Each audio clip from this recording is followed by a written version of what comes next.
ചങ്കുകളെ നമസ്കാരം. പുതിയൊരു വീഡിയോയിലേക്ക് എല്ലാവർക്കും സ്വാഗതം. അപ്പോൾ ബിഗ് ബോസ് സീസൺ 6 എന്ന് പറയുന്നൊരു പരിപാടി ഞാൻ ഈ ബിഗ് ബോസ് 1ാം സീസൺ മുതൽ കാണാൻ തുടങ്ങുന്നതാണ്. പക്ഷേ ഇതുപോലൊരു നാണം കെട്ട സീസൺ ഉണ്ടല്ലോ, ശരിക്കും പറഞ്ഞാൽ ഫാമിലിക്ക് പോലും കാണാൻ പറ്റാത്ത അത്ര വൃത്തികേടുള്ളൊരു സീസൺ ഞാൻ എൻ്റെ ജീവിതത്തിൽ കണ്ടിട്ടില്ല എന്നുള്ളതാണ്. ഒരുപാട് നല്ല പ്രണയിതാക്കളെ കണ്ടിട്ടുണ്ട്, അതായത് നമ്മളെ പേളി മാണിയെ പോലെയുള്ള ആൾക്കാരെയൊക്കെ നമ്മൾ കണ്ടിട്ടുണ്ട്. പക്ഷേ ഇതുപോലെ അതായത് ശരിക്കും പറഞ്ഞ ലൈംഗിക ദാരിദ്ര്യമുള്ള ടീം, എനിക്ക് തോന്നുന്നത് ഇതൊക്കെ ക്യാമറ അറിഞ്ഞിട്ട് ഇങ്ങനെ കളിക്കുന്നുണ്ട്. ഈ മുല്ലപ്പൂ എന്ന് പറയുന്ന സാധനം ഉണ്ടല്ലോ, ക്യാമറ ഇവിടെ ഉണ്ട് എന്നറിഞ്ഞിട്ട് ഇങ്ങനെ കളിക്കുന്നുണ്ട്. അപ്പോൾ ഇതില്ലെങ്കിൽ ഇവരുടെയൊക്കെ അവസ്ഥ എന്തായിരിക്കും? ഈ ക്യാമറ ഇല്ലാത്തപ്പോൾ ഇതൊക്കെ എന്തെല്ലാം കാണിച്ചിട്ടുണ്ടാകും?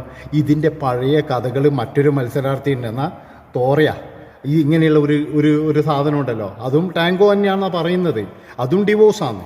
അപ്പോൾ അത് വന്ന് പറയുന്നു പേടിച്ചിട്ടാണോ എന്നറിയില്ല. ഇന്നലെ ഇതിൻ്റെ മറ്റേ പാർട്ട്ണർ ഉണ്ടല്ലോ, ആ ഗിർഗിറി ഇന്നലെ ജയിലിലായിരുന്നു. അപ്പോൾ ജയിലിൽ ഇങ്ങനെ നോക്കിയിരിക്കുകയാണ് ഈ മറ്റേ എന്താ പറയേണ്ടത്, നമ്മൾ ഭർത്താക്കന്മാരെല്ലാം കാത്തിരിക്കൂലേ, അതുപോലൊരു പ്രത്യേക ഒരു പരവശത്തോടു കൂടി ഇങ്ങനെ നോക്കിയിരിക്കുകയാണ്. ശരിക്കും ചിരിയാന്ന് വരുന്നത്. ഇതിനെയൊക്കെ സൃഷ്ടിച്ച് വിട്ട ആ അച്ഛൻ്റെയും അമ്മേൻ്റെയും അവസ്ഥകളൊന്ന് ആലോചിച്ച് നോക്കറ, ഇതിറ്റുങ്ങളെ ബന്ധുക്കളുടെ അവസ്ഥകൾ ആലോചിച്ച് നോക്കറ. ഇതിലും നല്ലത് ഇതിന് വല്ല ഷക്കീല പടത്തിലെങ്ങാറ്റും പോയിട്ട് അഭിനയിക്കുന്നതായിരുന്നു. കാരണം എന്താ വെച്ച് കഴിഞ്ഞാൽ അതാകുമ്പോൾ കുറച്ച് ആൾക്കാർ മാത്രമേ കാണുള്ളൂ, തിയേറ്ററിൽ നിന്ന് മാത്രം. ഇല്ലെങ്കിൽ എന്ന് പറഞ്ഞു കഴിഞ്ഞാൽ വേറെ എന്തെങ്കിലും പരിപാടിക്ക് പോകുന്നതിനും നല്ലത്. ഇത്രത്തോളം ആർത്തി പിടിച്ചിട്ട് ഇങ്ങനെ വന്നിട്ട് ജനങ്ങൾ, കോടിക്കണക്കിന് ജനങ്ങൾ ഇത് കാണിക്കേണ്ട ആവശ്യമുണ്ടാ? എന്തൊരു ആർത്തിയാണ്, എന്തൊരു ദാരിദ്ര്യമാണ്.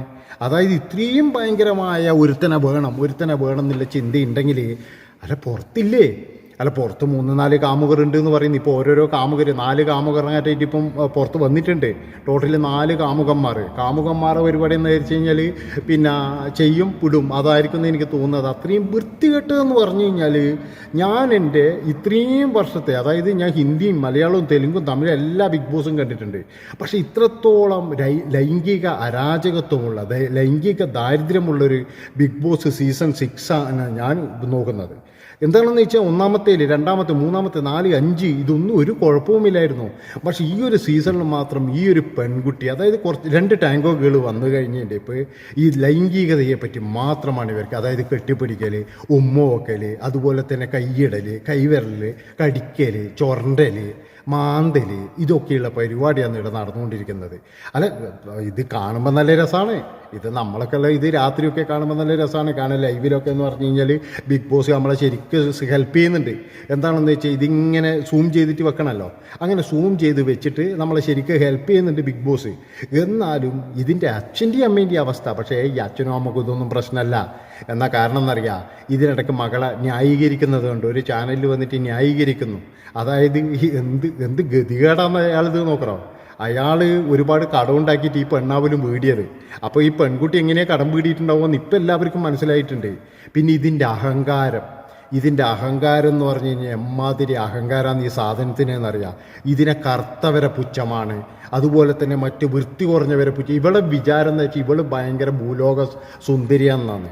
എന്നിട്ട് പറയുകയാണ്, ഞാൻ 1.5 കുളിക്കാറുള്ളൂ, ഞാൻ അസ്തർ പൂശിയിട്ടാണ് നടക്കുന്നത് വാട വരാതിരിക്കാനെന്ന്. അതായത് തൂറിയ ചന്തിവരൊക്കെ ഊലയിറ്റുങ്ങൾ മനസ്സിലായ, നിങ്ങൾ ആലോചിച്ച് നോക്കണം. എന്നിട്ടാന്ന് പറയുന്നത് എനിക്ക് മറ്റുള്ളവരെ കണ്ടുവിടാന്ന്. ഈ സാധനത്തിനെ ശരിക്കും വെറുത്തു പോയിരിക്കുകയാണ്. ഉള്ള കാര്യം പറയുന്നത് എന്താ, ഈ മുല്ലപ്പൂ എന്ന് പറയുന്ന സാധനവും ഗിർഗിറിയില്ല, ഈ 2 സാധനത്തിനും ശരിക്കും അവിടെ നല്ല രീതിയിൽ ജനങ്ങൾ വെറുത്തിട്ടുണ്ട്. ഇതിറ്റങ്ങൾക്കെതിരെ കമൻറ്റിൻ്റെ പൊടിപൂരമാണ്. ഇപ്പോൾ ഇതിൻ്റെ ബാലായിട്ട് 2 വേറെയും വന്നിട്ടുണ്ട്. കാരണം ഇവർക്ക് ഈ പുറത്ത് ഭയങ്കര സപ്പോർട്ടാണ്, ഇല്ലെങ്കിൽ മറ്റേതാണെന്നൊക്കെയാണ് ചിലയാളുടെ വിചാരം. അതുകൊണ്ട് തന്നെ ഇതിറ്റുങ്ങളുടെ ബാലായിട്ടാണ് കുറച്ചെണ്ണം വേറെ വന്നിരിക്കുന്നത്. അവന്മാരുടെ കാര്യം കട്ട പുകയാണെന്ന് എനിക്ക് പറയാനുള്ളൂ. കാരണം എന്താണെന്ന് വെച്ച് കഴിഞ്ഞാൽ ഒരു രക്ഷയും അവന്മാർക്ക് കിട്ടാൻ പോകുന്നില്ല. അവന്മാർക്കെതിരെയും തുടങ്ങിയിട്ടുണ്ട്.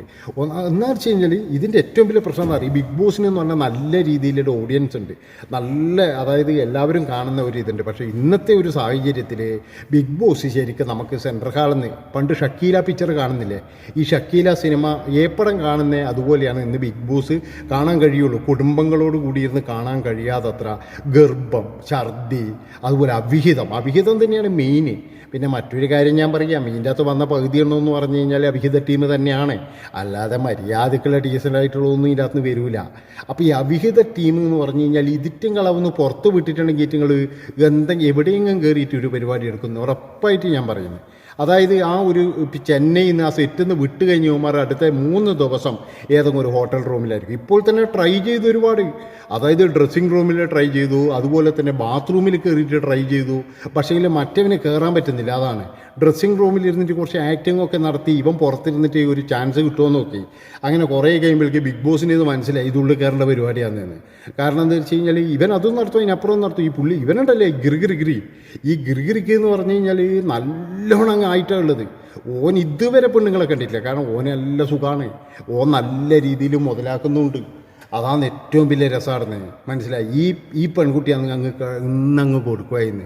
ഇതിനങ്ങ് എന്നാ പറയേണ്ടത്, രാത്രിയൊക്കെ വികാരം വന്നിട്ട് ഇങ്ങനെ എണീച്ച് നിൽക്കാൻ കഴിയുന്നില്ല. ഇന്നലെയൊക്കെ എന്ന് പറഞ്ഞാൽ ഗിർഗറി അടുത്തില്ല. ഗിർഗറി ഇന്നലെ ജയിലിലാന്ന്. ഗിർഗറി ഇന്നലെ ജയിലാവുമ്പോഴേക്ക് ഇതിന് പരവേശം രാത്രിയാവുമ്പോഴേക്ക് ആ ഒരു ഇതിൻ്റെ പരവേശം കാരണം തടാനും കടിക്കാനും പിടിക്കാനും ആരും ഇല്ലല്ലോ. ആ തടാനും കടിക്കാനും പിടിക്കാനും ആരും ഇല്ലാതുകൊണ്ട് ഇതിങ്ങനെ അങ്ങ് ഇതായിട്ട് നടക്കുമായിരുന്നു, ഒരു പരവേശം പിടിച്ച മാതിരി. അപ്പോൾ എങ്ങനെയല്ലോ കൂടി ജയിലിൻ്റെ അടുക്ക പോയിട്ട് അവിടെ ബിഗ് ബോസ് ലാസ്റ്റ് എറിഞ്ഞു കൊടുക്കുകയോ ചെയ്തത്. ഒന്ന് പോ കുട്ടി എന്ന് പറഞ്ഞിട്ട് ബിഗ് ബോസ് ഇങ്ങനെ വിളിച്ചു പറഞ്ഞുകൊണ്ടിരിക്കുന്നത്. അത്രയും ഭയങ്കര ദരിദ്രമായ അവസ്ഥയിലൂടെയാണ് ഈ പെൺകുട്ടി കടന്നു പോകുന്നത്. നിൻ്റെ അച്ഛനും അമ്മയും എത്രയും പെട്ടെന്ന് ഇനിയൊരു കല്യാണം കഴിപ്പിക്കുക, ഇല്ലെങ്കിൽ നിങ്ങളുടെ കാര്യം കട്ടപ്പോകുകയാണ്. കാരണം എന്താ വെച്ചാൽ ഇത് മിക്കവാറും ഇതാരെങ്കിലും കയറി പിടിക്കുന്ന എനിക്ക് തോന്നുന്നത്. അതായത് ഇത് നാട്ടിലാരെങ്കിലും കയറി പിടിക്കും മിക്കവാറും, അത് ഉറപ്പാണ്.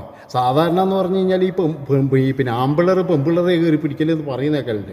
ഇതങ്ങനെയല്ല. ഈ പെൺകുട്ടി ഏതെങ്കിലും ഒരുത്തനെ പിടിക്കും മിക്കവാറും എന്ന് പറഞ്ഞു കഴിഞ്ഞാൽ ഓൻ എന്തെങ്കിലും ചെയ്യുമായിരുന്നു. അത് വലിയൊരു സംഭവമായിട്ട് മാറും എന്നുള്ളതാണ്. അത്രയും ഭയങ്കര ദാരിദ്ര്യത്തിലൂടെ, ലൈംഗിക ദാരിദ്ര്യത്തിലൂടെയാണ് ഈ സംഭവം പോകുന്നത് എന്നുള്ളതാണ്.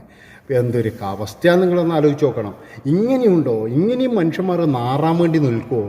ഇത്രയും നാറ്റക്കേസായിട്ട് മനുഷ്യന്മാർ നിൽക്കുമോ? ഒരു കുടുംബത്ത് പറഞ്ഞൊന്നും നിൽക്കുന്ന നടക്കുന്നില്ല. പിന്നെ അങ്ങനെ വളർത്തിയതായിരിക്കും എന്തെങ്കിലും ചെയ്തിട്ട് കൊണ്ടുപോകാം പൈസ. ഈ പൈസ മാത്രം വേണ്ട കുടുംബം ഉണ്ടാവില്ലേ? അല്ലാതെ നിങ്ങളൊന്ന് ആലോചിച്ച് നോക്കണം. ഇപ്പോൾ നമ്മൾ ഷക്കീല ഇപ്പോൾ ഇങ്ങനെയുള്ള ഒരുപാട് ആൾക്കാർ ഏപ്പടത്തിൽ അഭിനയിക്കുന്നവരാണ്. ഇവിടെ കൊണ്ടുവന്നിട്ട് നിങ്ങൾ ഈ ലൈവിൽ വന്നിട്ട് നിങ്ങൾ കെട്ടിപ്പിടിക്കണം ഇതാക്കണം എന്ന് പറഞ്ഞാൽ ആരെങ്കിലും ചെയ്യുമോ? ഒരാളും ചെയ്യില്ല. എന്തുകൊണ്ട്? ഇതൊരു ഷോയാണ്. ഇത് ഷോയാണെന്ന് അവർക്ക് എല്ലാവർക്കും അറിയാം. പക്ഷേ ഈ പെൺകുട്ടിക്ക് എന്താണെന്നറിയില്ല, വന്ന് കഴിഞ്ഞപ്പോൾ മുതൽ ഇതിനെന്തോ ഒരു സ്വർഗം കിട്ടിയ പോലെയാണ്. കാരണം ഇതിൻ്റെ വീട്ടിലൊന്നും നടക്കാത്ത കാര്യം ഇവിടെ നടത്തിക്കാം. അതുപോലെ തന്നെ വീട്ടിലിവിടെയും കിട്ടാത്ത മറ്റേത് ഇവിടെ കിട്ടുമല്ലോ. കാരണം നാട്ടിലൊക്കെ ആണെങ്കിൽ ചിലപ്പോൾ വലിയ പ്രശ്നമാണ്. കാരണം കാമുകൻ്റെ കൂടി പിന്നെ ഇവന്മാർക്ക് മറ്റൊരു സ്വഭാവം കൂടിയുണ്ട്. ഇതിറ്റങ്ങൾക്ക് ഫോട്ടോഷൂട്ട് എന്ന് പറഞ്ഞിട്ട് ഇടയ്ക്കിടയ്ക്കേ പോവുമായിരുന്നു. ബോംബെയിൽ, ഡൽഹിയിൽ, അതുപോലെ തന്നെ ദുബായിൽ ഫോട്ടോഷൂട്ട്. ഈ ഫോട്ടോഷൂട്ട് എന്ന് പറഞ്ഞാൽ എന്നാന്ന് നിങ്ങൾക്കറിയാം. അതായത് 2 ഫോട്ടോ എടുക്കാൻ വേണ്ടിയിട്ട് പോകുന്നതാന്ന്. മറ്റേ പരിപാടിക്ക് തന്നെയാണ് പോകുന്നത്, വേറെ ഒന്നിനുമല്ല. അതായത് കൈ നിറച്ചും പൈസ കിട്ടും വരുമ്പോഴേക്കാടുന്ന്. അതാണ് അതിൻ്റെ ഏറ്റവും വലിയൊരു ഗുണം എന്ന് പറഞ്ഞു കഴിഞ്ഞാൽ. അതാണ് ഈ ഫോട്ടോഷൂട്ട് എന്ന് പറഞ്ഞു കഴിഞ്ഞാൽ. നമ്മൾ ഷഡ്ഡിയും പ്രായും എടുത്ത് ഇട്ടിട്ട് എടിഞ്ഞിരിക്കുക, ഇരുന്നിട്ട് അവർ 3-4 ഫോട്ടോ എടുക്കും. അത് പേര് മാത്രമാണ്. ഈ ഫോട്ടോഷൂട്ട് എന്ന് പറഞ്ഞാൽ പേര് മാത്രമാണ്. കിട്ടുന്നതെന്ന് പറഞ്ഞു കഴിഞ്ഞാൽ മറ്റേ ഇത് തന്നെയാണെന്ന് പറഞ്ഞത്. ഇഷ്ടംപോലെ പൈസയും കിട്ടും. ചോദിച്ചു കഴിഞ്ഞാൽ പറയാം ഫോട്ടോഷൂട്ടിന് വന്നെയാണ്. അപ്പോൾ അതിനില്ല പൈസയാണ് കിട്ടിയിരിക്കുന്നത്, അങ്ങനെ പറയുകയും ചെയ്യാം. പിന്നെ എന്ന് പറഞ്ഞാൽ ഓൺലൈനിൽ ഞാൻ പറഞ്ഞല്ലോ, ഓൺലൈനിൽ നല്ല രീതിയിൽ തുണി അയച്ചിട്ടാണ് പൈസ ഉണ്ടാക്കിയിരിക്കുന്നത്. അപ്പോൾ ഈ ഉള്ളിൽ ഇന്നലെ നിങ്ങൾ ബിഗ് ബോസ് കണ്ടവർക്കറിയാം, ഇന്നലെ ഉള്ളിൽ മറ്റൊരു ഗേളും കൂടിയുണ്ട്. അതും ടാങ്കോ ഗേളാണ്. അപ്പോൾ അതിനെല്ലാ രഹസ്യങ്ങളും അറിയാം. അത് രഹസ്യങ്ങൾ ഈ ഗിർഗിറിയോട് പറയോ എന്നുള്ളൊരു പേടി ഈ മുല്ലപ്പൂവിനുണ്ട് എന്നുള്ളതാണ്, ഈ നാട്ടുള്ള മുല്ലപ്പൂവിന്. അപ്പോൾ ഇതാണ് ബിഗ് ബോസ് ശരിക്കും പറഞ്ഞാൽ വെറുത്തുപോയി എന്നുള്ളതാണ്. നിങ്ങളുടെ അഭിപ്രായങ്ങളും നിർദ്ദേശങ്ങളും കമൻറ്റ് ചെയ്യാറുണ്ട്. നന്ദി, നമസ്കാരം.